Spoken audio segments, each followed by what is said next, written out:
प्यारे बच्चों, हिंदी की कक्षा में आपका हार्दिक स्वागत है।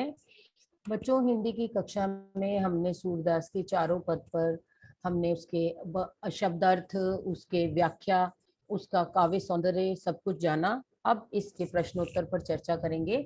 हमारा प्रश्न है, हमने इसके अतिरिक्त प्रश्न भी साथ साथ किए। ये पाठ्य पुस्तक संबंधी जो प्रश्न उत्तर हैं वह हैं आपके।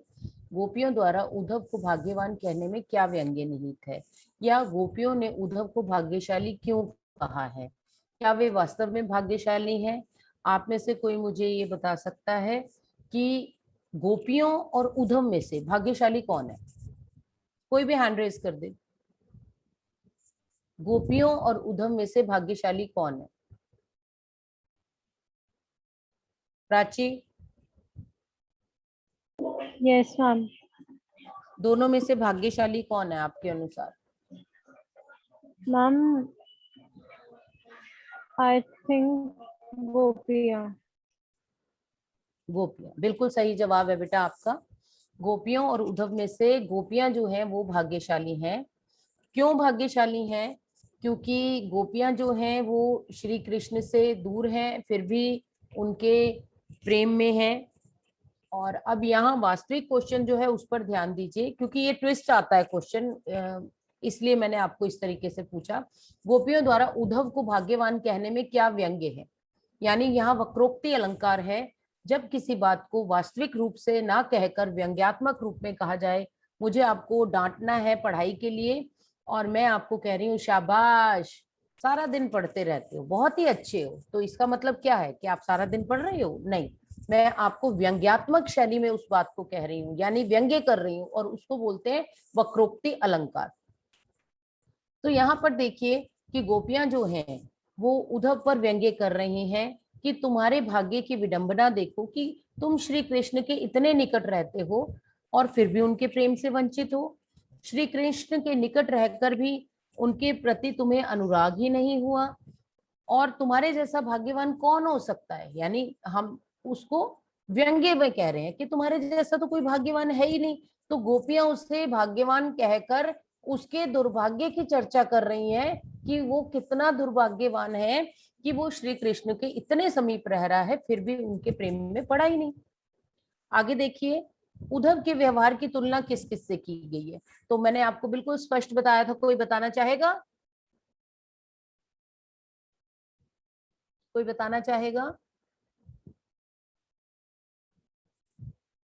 चलिए, एनीवेज, सबसे पहली बात मैंने आपको बताया था, उद्धव के व्यवहार की तुलना कमल के पत्ते से की गई है। जिस प्रकार कमल का पत्ता जो है वो पानी में रहकर और पानी की सतह से वो ऊपर ही रहता है, पानी का उस पर कोई प्रभाव नहीं पड़ता, ऊपर से उस पर पानी नहीं आता, उसकी सतह के नीचे ही पानी रहता है। ठीक है, तो उन्होंने, गोपियों ने कहा कि जैसे कमल का पत्ता पानी के भीतर रहते हुए भी उस पर पानी का कोई प्रभाव नहीं होता, जिस प्रकार तेल लगी गागर जो है वो पानी के भीतर डालो तो उस पर पानी की एक बूंद भी स्थिर नहीं होती, उसी प्रकार से उन्होंने किसको बताया है? उद्धव को बताया है कि उद्धव जो है श्री कृष्ण के समीप है, तब भी उन्हें श्री कृष्ण के प्रति अनुराग उत्पन्न नहीं हुआ। अगला प्रश्न देखिए, गोपियों ने किन किन उदाहरणों के माध्यम से उद्धव को उल्हाने दी है? तो पहली दो उदाहरण तो यही हो गया, कमल का पत्ता, दूसरा तेल लगी गागर। ठीक है, तो आप उनको कह सकते हैं यहाँ पर कि गोपियों ने कमल के पत्ते और तेल लगी गागर जो है उसके माध्यम से श्री कृष्ण के लिए उन्होंने कहा कि तुम उनके इतने समीप रहते हो तब भी तुम उनके प्रेम से अछूते हो। ठीक है, और उन्होंने कहा कि हम तुम्हारी तरह निष्ठुर नहीं है जो समीप बहती हुई प्रेम नदी का स्पर्श ना, उन्होंने कहा था ना कि प्रीति नदी में पांव न बोरियो, यानी कि प्रेम की नदी में तुमने पांव डुबोए ही नहीं है। अर्थात कहने का क्या भाव है कि तुम निष्ठुर हो और इसलिए तुम्हारे पास कृष्ण है तब भी तुमने उनका सानिध्य प्राप्त नहीं किया, तो और तुम्हारे योग संदेश हम गोपियों के लिए उपयुक्त नहीं है। गोपियां कह रही हैं, यहाँ उलाहने कह रहे हैं ना कि ताने क्या क्या मारे हैं उन्हें, ताने क्या क्या मारे हैं? कमल का पत्ता, तेल लगी गागर, प्रीति नदी वाला ताना मारा है, और वो कह रही हैं कि योग का संदेश हमारे लिए उपयुक्त नहीं है, ये तो तुम उनको दो जिनका मन चक्री के समान भ्रमित रहता है। ठीक है, हम तो जो है वो मन से, क्रम से, वचन से नंद नंदन को हम अपना मान चुके हैं और उनको दृढ़ता से हमने पकड़ा हुआ है। और ये योग का संदेश जो है हमें कड़वी ककड़ी के समान लगता है और हमें एक बीमारी के लिए बीमारी जैसा प्रतीत होता है, इसलिए ये योग का संदेश तुम उनको दो जिनका मन चक्री के समान हो। तो आशा है आपको ये समझ आया होगा। प्रश्न 4 पर देखिए, दृष्टि डालिए।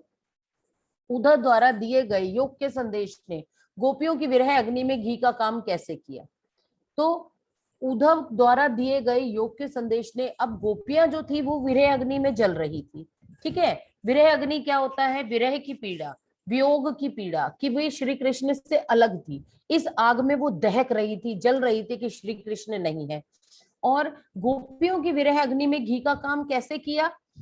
कैसे किया? जब उन्हें योग का संदेश मिल गया, क्योंकि अभी तक उन्हें ये आधार था, ये आस थी कि एक दिन श्री कृष्ण आएंगे, परंतु अब तो श्री कृष्ण आए नहीं तो ठीक है, लेकिन उन्होंने जो संदेश भेजा उससे ये कंफर्म हो गया, ये उनको पता चल गया कि वो आएंगे ही नहीं। तो कोई भी इंसान जो है वो एक सब्र, एक सीमा तक बनाए रखता है। उसके बाद जब उसे ऐसा लगता है कि उसने जो उम्मीद बांध रखी है वो झूठी है, तो तब वो उसका मन जो है वो विचलित हो जाता है। और यहाँ पर उसी बात की चर्चा की जा रही है कि उद्धव द्वारा दिए गए योग के संदेश ने गोपियों की विरह अग्नि में घी का काम कैसे किया। गोपियां श्री कृष्ण के चले जाने पर उनसे अपने मन की प्रेम भावना प्रकट ना कर पाने के कारण विरह अग्नि में पहले से ही दग्ध हो रही थी, यानी वियोग की पीड़ा को वो पहले से ही भोग रही थी। उन्हें आशा थी कि श्री कृष्ण एक दिन लौटकर अवश्य आएंगे। जब उनका योग संदेश उद्धव के द्वारा उन्हें प्राप्त हुआ तो उनकी विरह अग्नि और तीव्रतर हो गई। इस तरह योग संदेश ने विरह अग्नि में घी का काम किया। आई बिलीव, मुझे आशा है आपको ये समझ आया होगा। जिसको नहीं समझ आया वो दोबारा से भी पूछ सकता है। किसी को कुछ पूछना है? चलिए, मर्यादा न लही के माध्यम से कौन सी मर्यादा ना रहने की बात की जा रही है। यहाँ पर देखिए, मर्यादा किस बात की? अब दोस्ती की क्या मर्यादा है कि मैं दोस्ती करूं तो सच्ची करूं और उसके बदले में आप भी मुझे सच्ची दोस्ती करें। यदि मैं आपसे प्रेम करूं तो आप भी मुझे प्रेम करें। लेकिन यहाँ क्या हुआ? श्री कृष्ण ने अपनी मर्यादा का पालन नहीं किया।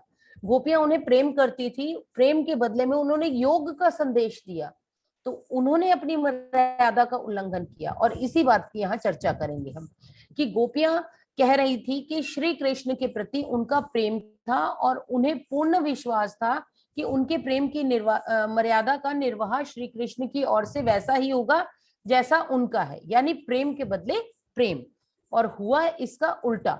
इसके विपरीत कृष्ण ने योग संदेश भेजकर स्पष्ट कर दिया कि उन्होंने प्रेम की मर्यादा को नहीं रखा, जिसके लिए गोपियों ने अपनी सभी मर्यादाओं को छोड़ दिया। उसी ने प्रेम मर्यादा का उल्लंघन किया, ठीक है। तो उसी ने प्रेम मर्यादा का पालन नहीं किया, अर्थात उसी किसके लिए कहा गया है? श्री कृष्ण के लिए, यानी उन्होंने प्रेम के बदले प्रेम नहीं दिया। अब कृष्ण के प्रति अपने अनन्य प्रेम को गोपियों ने किस प्रकार अभिव्यक्त किया? उन्होंने कैसे अपनी पूर्ण रूप से भक्ति उन्होंने बताई? उन्होंने क्या कहा कि उन्होंने पहले वाला पद में देखिए, लास्ट पंक्ति देखिएगा, उन्होंने कहा गुड़ चाटी जो पागी हम अबला भौरी, ठीक है। उन्होंने कहा हम अबला भोली भाली नारियां हैं जो गुड़ से चींटी जो होती है गुड़ से जैसे चिपक जाती है, वैसे ही हम श्री कृष्ण के प्रेम में पगी हुई हैं। अर्थात क्या लिखेंगे आप कि हमारा श्री कृष्ण के प्रति स्नेह बंधन गुड़ से चिपटी हुई चींटियों के समान है। अब ये गुड़ से चिपटी चींटियों से वो प्रदर्शित कर रही हैं अपने प्रेम भाव को। इसके अलावा दूसरे में वो क्या कह रही हैं? उन्होंने कहा कि हम हारील पक्षी हैं और श्री कृष्ण जो है वो हारील के पक्षी के पंजे में जो लकड़ी जकड़े होती है उसने उस लकड़ी के समान है। हमने मन से, क्रम से, वचन से उस लकड़ी को धारण कर रखा है दृढ़ता से, और जागते, सोते, सपने में, दिन में, रात में हम कान्हा कान्हा का जाप करती हैं। ये सारी बातें क्या प्रदर्शित करती हैं? उनके अनन्य प्रेम को। और यही सारी बातें हमने इसमें लिखनी है। तो पहला गुड़ से चिपटी चींटियों के समान, दूसरा हारील की लकड़ी के समान, तीसरा मन, क्रम, वचन सभी प्रकार से कृष्ण के प्रति वे समर्पित हैं, चौथा जागते, सोते, सपने में, दिन में, रात में वो कान्हा कान्हा का ही जाप करती रहती हैं, ठीक है। और पांचवा उन्हें योग का संदेश जो है कड़वी ककड़ी के समान प्रतीत होता है, और वे कहती हैं कि वे जो है योग संदेश नहीं बल्कि कृष्ण का प्रेम चाहती हैं। तो ये सारी बातें बेटा क्या प्रदर्शित करती हैं, उनके प्रेम को प्रकट कर रही हैं। ठीक है, आगे देखिए, गोपियों ने उद्धव से योग की शिक्षा कैसे लोगों को देने की बात कही है। उन्होंने कहा, ये योग का संदेश ऐसे लोगों को दो जिनका मन चक्री के समान घूमता है, क्योंकि हमने तो मन से, क्रम से, वचन से श्री कृष्ण को धारण किया हुआ है, तो हमारे मन पर तो और किसी का प्रभाव नहीं होगा। क्योंकि जब एक स्थान है और उस स्थान पर यदि कोई भी चीज है, ठीक है, ये एक स्थान पर ही कप है, तो इसके ऊपर आप कुछ नहीं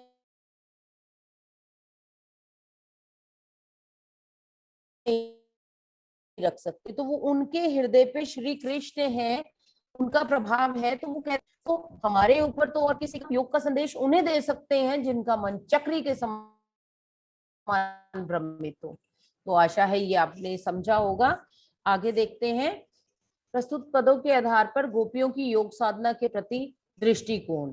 हाँ, तो यहाँ पर हम बच्चों लिख सकते हैं कि प्रस्तुत पदों के आधार पर गोपियों का दृष्टिकोण स्पष्ट है कि प्रेमासक्त और स्नेह बंधन में बंधे हृदय पर, ये जो बात मैंने अभी आपको बताई है, प्रेमासक्त यानी प्रेम में अगर वे पड़ी हुई हैं और स्नेह बंधन में वे हैं, जहां पर पहले से ही कोई वस्तु है वहां पर किसी और वस्तु का स्थान नहीं बन सकता, चाहे वे उपदेश उनके प्रिय के द्वारा, यानी कृष्ण ने ही क्यों नहीं दिया कि भाई योग धारण कर लो, पर पहले ही उनके हृदय पर श्री कृष्ण का अधिकार है, तो उस जगह पर और कुछ नहीं आ सकता। तो वो क्या कह रही हैं, गोपियां कह रही हैं कि उनके हृदय पर श्री कृष्ण का प्रभाव है, और चाहे श्री कृष्ण उन्हें कहें कुछ और, तो वो उपदेश भी दें तब भी उसका कोई प्रभाव नहीं होगा। और यही कारण था कि अपने ही प्रिय श्री कृष्ण के द्वारा भेजे गए योग संदेश ने उनको प्रभावित नहीं किया। आगे देखिए, मुझे पता है समय समाप्त हो रहा है, परंतु एक आधा मिनट आप दे देंगे तो ये हमारा हो जाएगा। ठीक है, प्रस्तुत पदों के आधार पर गोपियों का योग साधना के प्रति दृष्टिकोण। गोपियों का ये हम कर चुके हैं। अगला है, गोपियों के अनुसार राजा का धर्म क्या होना चाहिए। राजा का कर्तव्य होना चाहिए कि वो प्रजा की रक्षा करे, प्रजा के हित के लिए कार्य करे। ठीक है, और राजा खुद जब चाह रहा है कि उसकी प्रजा में कोई भी अन्याय ना करे, तो राजा को भी चाहिए कि वो प्रजा के लिए हित का कार्य करे, अन्याय ना करे प्रजा के साथ। ठीक है, उसकी भलाई के लिए ही सोचे, भलाई के लिए ही कार्य करे। गोपियों को कृष्ण में ऐसे कौन से परिवर्तन दिखाई दिए जिनके कारण वे अपना मन वापस ले रही हैं। श्री कृष्ण में उनको क्या दिखा, तो श्री कृष्ण द्वारा प्रेक्षित योग का संदेश उद्धव से सुनकर गोपियां अवाक रह गई, हैरान रह गई, दंग रह गई। उन्हें लगा कि कृष्ण जो है वो मथुरा चले जाने पर उनकी सोच में परिवर्तन आ गया, वे राजनीतिज्ञ बन गए हैं। ठीक है, वे प्रेम के प्रतिदान के बदले योग संदेश देने लगे हैं। श्री कृष्ण पहले जैसे ना रहकर एक राजनीतिज्ञ बन गए, यानी पॉलिटिशियन बन गए हैं, जो छल प्रपंच का सहारा लेने लगे हैं, राजधर्म की उपेक्षा कर रहे हैं और अनीति पर उतर आए हैं। इन परिवर्तनों को देखकर गोपियां जो हैं वो अपना मन वापस लेना चाहती हैं। गोपियों ने कर दिया, हरा दिया। गोपियों का वाक चातुर्य क्या था, थी, ठीक है, और कोई भी बात लार लपेट में नहीं उन्होंने कही, उन्होंने बिल्कुल उद्धव को स्पष्ट बोला, वो तो हमें कड़वी ककड़ी लगता है। दूसरा व्यंग्यात्मक, उद्धव को भाग्य व्यंग्यात्मक भाषा का उन्होंने, सहृदयता, उनकी सहृदयता झलकती है, भावुकता है।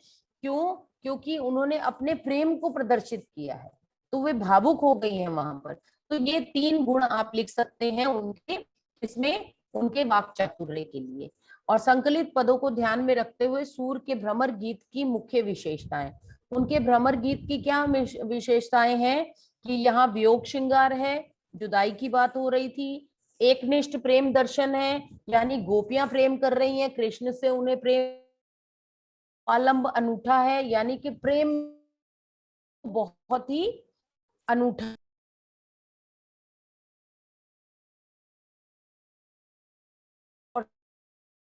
सगुण ब्रह्म की सराहना की है। मैंने पहले ही बता दिया था, निर्गुण ब्रह्म यानी किसी रूप आकार की पूजा ना करना, और सगुण यानी कि कृष्ण की ही पुजारी बनना चाहती थी और किसी की नहीं। तो यहाँ पर ये जो है ये अतिरिक्त प्रश्न है जो कि हमने नहीं करने हैं। प्रश्न संख्या 12 तक ही हमने कॉपी में करने हैं। आशा है आपको समझ आया होगा। आप